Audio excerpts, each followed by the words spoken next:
Welcome back to Mind Blown Movies Explained. Today we take a look at the 2009 crime thriller titled Prison Break. This segment opens with the union between Sarah Tencredi and Michael Scofield. Later, at the reception, while they are partying in true Mexican fashion, an uninvited guest shows up. It's the FBI with an arrest warrant for Sarah for the murder of Christina Hampton, Michael and Lincoln's mother. Security footage shows her shooting Christina. The lawyer explains they were exonerated for all crimes relating to the company. But Christina Hampton was so good at covering her tracks, she never left any direct links to the company. So to a jury, she was just a security consultant. Sarah is looking at 25 years to life in prison. At the prison, the security guard Melanie explains to her that due to budget cuts, she was taken straight to prison and not jail, even though she has not been convicted of anything yet. Straight away, we are introduced to Daddy, a prison gang leader, and her family. A security guard walks up to Sarah in a kind and tender voice and talks her into following her into a room under the pretext of better accommodation. But it's an ambush. They accuse Sarah of causing many guards to lose their jobs at Fox River by leaving the door open for the Fox River 7. Sarah fights back, but she is outnumbered. This is just a warning not to repeat what happened at Fox River. After the incident, Daddy walks up to her and offers her protection if she joins her gang, or family, in her words. As expected, Sarah turns the offer down. The screen quickly shifts over to Miami-Dade Penitentiary male inmates, where T-Bag and the General are incarcerated. T-Bag demands more cash for favors, but the General denies having more cash because all his assets have been frozen. The General discovers Sarah has been incarcerated as well. With this information, he orders his lawyer, Lawrence, to put a hit out on Sarah, $100,000 for her head. This information is passed to Catfish, who is also incarcerated at the sister cell. At lunchtime, Sarah is warned not to touch Nama, a brutal prisoner, by none other than Catfish, who invites her over to join her. A few seconds later, Sarah starts experiencing symptoms of rat poisoning. Melanie resists letting her go to the infirmary until Daddy intervenes. Catfish's first attempt to kill Sarah fails. Here, we discover that Sarah is pregnant. She lies about her wounds to the doctor, earning the respect of the guard. The doctor explains the brutal truth to Sarah. After birth, she'll have just 30 minutes with the baby. This process sends mothers into depression 80% of the time. Michael is informed of the poisoning by her lawyer, and he quickly recognizes the General's doing. The General sarcastically tells Michael that whoever put out this hit will find it very appealing to cause Michael a lifetime of pain. At the warden's office, she coldly denies Sarah's transfer and warns him about trying to break her out. Michael starts bleeding, showing signs of a terminal illness. This conversation sets the tone for the movie. Michael decides to break her out. The scene shifts over to an FBI hearing where Alexander Mahone loses a chance to get reinstated as a special agent. But nevertheless, he is offered an opportunity to get reinstated if he agrees to spy and report back on Michael Scofield's every move in his attempt to break Sarah out of prison. This shows how desperate the FBI are to put Michael behind bars. It's a tempting offer, and Mahone agrees. Michael reviews all 6 attempts at the Miami-Dade Penitentiary over the last 60 years, all of which have failed. Sucre suggests parachuting into the prison, but Lincoln condemns his disastrous plans and an argument ensues. Michael breaks them off and hands over a shopping list to Sucre. Back at the female prison, Sarah is taken to a dark alley by Melanie, where she is offered an opportunity by Daddy to work at the garage with her crew. While driving around town, Michael discovers he is being tailed by none other than Lundy, the same agent who arrested Sarah. He threatens Michael to back off. Outside Miami-Dade Penitentiary, Lincoln and Sucre are gathering information about the prisoners. Here,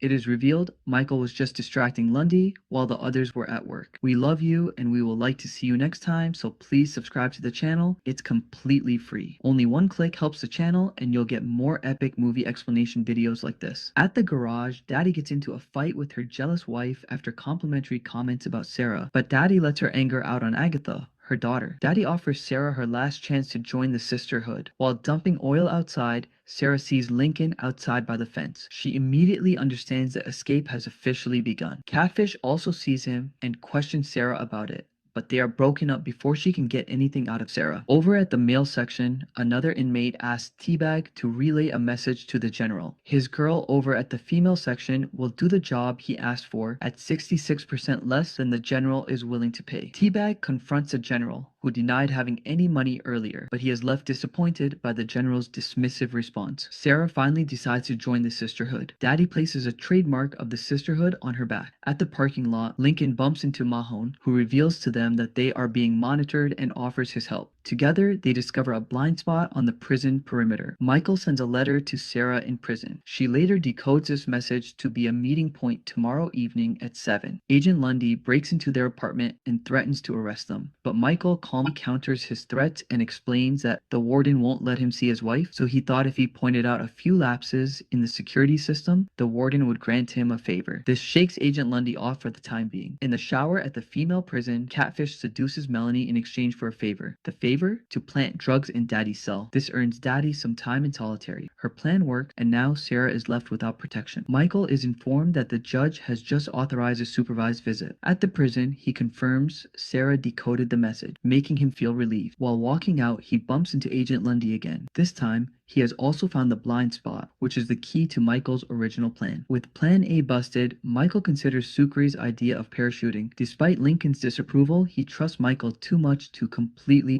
disagree. Next, Lincoln goes over to the prison and tries to convince Teabag to do them a favor. Set off the fire alarm and he'll receive $5,000. Teabag asks for more. He tells Lincoln about the $100,000 in the general's lawyer's custody. They don't know his name, so Teabag asks them to find out and walks away. At the female prison, Catfish reveals she is done taking orders from the general and would rather come with Sarah when Michael breaks her out. Later, we see that Lundy got the information about the blind spot from Mahone. He is the mole, but Lundy refuses to reinstate him until Michael is convicted. Mahone is greatly disappointed, just like me when I spend weeks making these videos and you don't like and subscribe. Before we dive deeper, make sure to hit that subscribe button and touch the notification bell so you never miss our next movie breakdown. It's completely free, but really helps the channel out. Next, we see Michael making a recording, though what he says is not yet known. He reveals the plan to the team. He is going to drop down at a high point, but he will cut his parachute before the guards reach him. He explains he'll make his way down to the chapel where Sarah will be waiting. The administration building is connected to the chapel. This means there must be a subterranean exit in the prison compound. If he can get through it, he can easily get to the chapel where Sarah will meet him, but she'll have to find her way there. Mahone walks in late, and he is tasked with finding a pilot. Lincoln is tasked with finding the lawyer's name and address, while Sucre is tasked with depositing the money before 7 p.m. Next, we see that Lawrence gets the money in cash, and the general urges him to put an open bounty on Sarah's head. He wants Sarah dead by the end of the day. The sisterhood members walk up to Sarah and ask her to join them in playing cards. When she refuses and walks away, Daddy's wife reveals everyone knows she has a bounty on her head. Melanie pulls her away. She's got a visitor. It's Michael, and as usual, they speak in coded language. Michael tells her to pray for them tonight. She quickly understands the message, but the guards listening don't. With the lawyer's name, Lincoln tells Teabag to get the lawyer's address. Lincoln tells Michael he has a pilot, and Michael reveals the final price of his plan. The prison was built in the mid-80s, so that means the exit in the administration building is protected by electronic coded locks modified by a security card. The locks don't have power protection. That means you can override them. And if you overpower the prison's generators, it might just kill you. That is why he must find another way. Back in the shower at the female prison, something fishy is going on. The guard on lookout is bribed to look away. One by one, everybody walks out. When Sarah follows, Agatha furiously attacks her. She reveals she is doing it for the huge pay. Sarah fights back and is almost stabbed, but Catfish walks in just in time to stop Agatha. She beats Agatha while the other inmates cheer on. Catfish kicks her to her death as the guards rush in. Daddy is devastated by this news. They meet the pilot, who advises against jumping at 1,500 feet. Here, Michael hands the CDs he has been recording to Mahone to give them to Sarah and Lincoln in case he doesn't make it, leaving us to question what he is really planning. Back in prison, the always resourceful Teabag forges a letter that compels the general to reveal the general's lawyer's home address. He hands it to Lincoln. At the female prison, nobody is talking. Catfish reveals a wooden necklace she made for her daughter's birthday. That is why she must get out. At the lawyer's house, he is on the phone when Sucre breaks in. He attempts to escape with the money through his car, but that was the plan all along. The robbery is successful. At the parachute store, Mahone changes his mind about ratting out Michael's plan. Instead, he reveals there is a better way. Back in the female prison, Catfish and Sarah come up with a plan to get to the chapel. The general